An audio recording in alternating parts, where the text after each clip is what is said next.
আল্লাহর নবী ওয়াদা দিছে, বেহায়া নারী, বেপর্দা নারী 500 বছরের দূরত্বে থাকেও জান্নাতের এই বেহায়া নারী ঘ্রাণও পাবে না, ঘ্রাণও পাবে না। লাম ইয়াজিদনা রিহাল জান্নাহ, জান্নাতের ঘ্রাণও তার নাকে লাগবে না। বেপর্দা নারী, বেহায়া নারী। এই জন্য কার শাড়ি কে দেখে? একজন মহিলা শাড়ি কিনছে, এটা দেখবে কয়জনের? সর্বোচ্চ 10-20 জন মানুষ।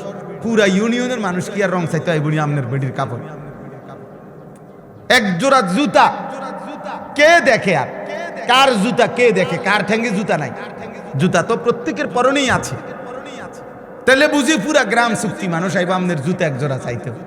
এটা নইলে 10-20 জন মানুষ দেখবে।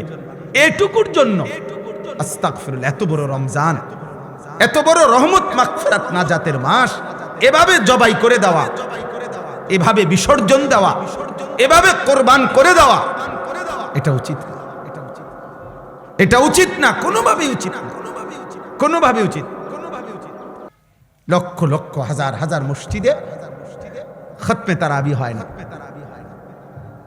খতমে তারাবি ওই 20 মিনিট, 20 রাকাত টার্গেট দিয়ে দিছে, যত তাড়াতাড়ি পারবেন। আপনি বুঝানোর দরকার নাই, আমরা মুসল্লি বুঝারও দরকার নাই, ফেরেশতা বুঝারও দরকার নাই, জিনে বুঝারও দরকার নাই, কেউই বুঝার দরকার নেই। কারণ এটা তো আসলে কোনো কিচ্ছু না, এটা দিয়ে কিচ্ছু হইতে যাইতো না। এই জন্য এই জন্য ভাই, আমার কথা এটাই যে আমরা মহান আল্লাহ পাক রব্বুল আলামিন আমাদেরকে দয়া করে আমাদের জীবনের যেই মূল বিষয় অর্জন, তাকওয়া, গুনাহমুক্ত জীবন, এটা যেন আমরা কম সময়ে হাসিল করতে পারি। এই জন্য আল্লাহ তাআলা আমাদেরকে রমজান দিয়েছিলেন। কিন্তু আমরা যদি রমজান কদর না করি, তাহলে এর চাইতে বড় দুর্ভাগ্য আমাদের কপালে আর কিছুই হইতে পারে। এই জন্য আপনাদের কাছে অনুরোধ, আপনারা আপনাদের ছেলেদেরকে মসজিদমুখী করেন, আপনারা আপনাদের মহিলাদেরকে নামাজের মুসল্লায় বসান, আপনারা আপনাদের মহিলাদেরকে আল্লাহর দোহাই আপনারা বাজার থেকে ফিরান, আপনারা বাজার থেকে ফিরান। খোদার কসম, নবীজি বলছে যে পুরুষ জীবিত থাকতে তার অধীনস্থ মহিলা, পুরুষ জীবিত অথচ তার অধীনস্থ মহিলা, স্ত্রী, কন্যা বেহায়া বেপর্দা চলাফেরা করে, আল্লাহর কসম নবীজি ওই পুরুষকে বলছে দাইয়ুস, ওই পুরুষের জন্য জান্নাত হারাম।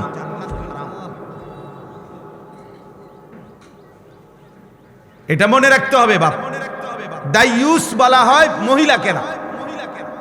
আমাদের সমাজে অনেক মানুষ বুঝে না এটা, মানুষে কথায় কথা বেড়িতে কয় তাই একটা দাইয়ুস মহিলা। না না না, মহিলা দাইয়ুস হয় না। দাইয়ুস পুরুষকে বলে, পুরুষ যেই পুরুষের অধীনস্থ নারী বেপর্দা, যেই পুরুষের অধীনস্থ নারী বেহায়া, যেই পুরুষের অধীনস্থ নারী বেপর্দা চলাফেরা করে, ওই পুরুষকে বলে দাইয়ুস। ওই পুরুষের জন্য জান্নাত হারাম। কথা বুঝছেন আমার কথাটা আপনারা? ওই পুরুষের জন্য কি হারাম?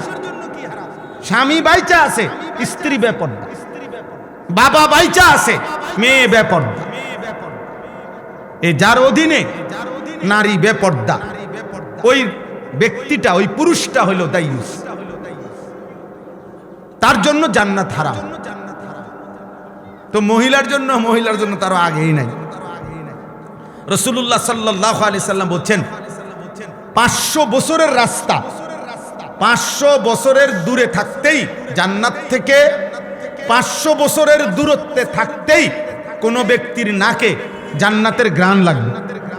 তো কিন্তু আল্লাহর নবী ওয়াদা দিছে, বেহায়া নারী, বেপর্দা নারী 500 বছরের দূরত্বে থাকেও জান্নাতের এই বেহায়া নারী ঘ্রাণও পাবে না, ঘ্রাণও পাবে না। লাম ইয়াজিদনা রিহাল জান্নাহ, জান্নাতের ঘ্রাণও তার নাকে লাগবে না। বেপর্দা নারী, বেহায়া নারী। এই জন্য কার শাড়ি কে দেখে? একজন মহিলা শাড়ি কিনছে, এটা দেখবে কয়জনের? সর্বোচ্চ 10-20 জন মানুষ। পুরা ইউনিয়নের মানুষ কি আর রং চাইতে হয় বুড়ি আমনের বেডির কাপড়? এক জোড়া জুতা কে দেখে? আর কার জুতা কে দেখে? কার ঠ্যাঙ্গে জুতা নাই? জুতা তো প্রত্যেকের পরনেই আছে। তাহলে বুঝি পুরা গ্রাম চুক্তি মানুষ আইবা আমনের জুতা এক জোড়া চাইতে, এটা নইলে 10-20 জন মানুষ দেখবে এটুকুর জন্য। আস্তাগফিরুল্লাহ। এত বড় রমজান, এত বড় রহমত মাগফিরাত নাজাতের মাস, এভাবে জবাই করে দেওয়া, এভাবে বিসর্জন দেওয়া, এভাবে কোরবান করে দেওয়া, এটা উচিত না। এটা উচিত না, কোনোভাবেই উচিত না, কোনোভাবে উচিত। এজন্য স্ত্রীকে ফিরান, হাতে ধরে ফিরান, জোর করে ফিরান, যদি আপনি নিজে জাহান্নাম থেকে বাঁচতে চান। আর যদি মস্কারি করেন, হাসি দিয়ে উড়াইয়া দিলেন, অথবা বললেন হুজুর বলেন তো, বুঝি তো, পারি তো না, এই সমস্ত মস্কারি করলে ঠিক আছে আব্বা, দুনিয়া তো চলবে, কিন্তু আখেরাত চলবে, আখেরাত চলবে না।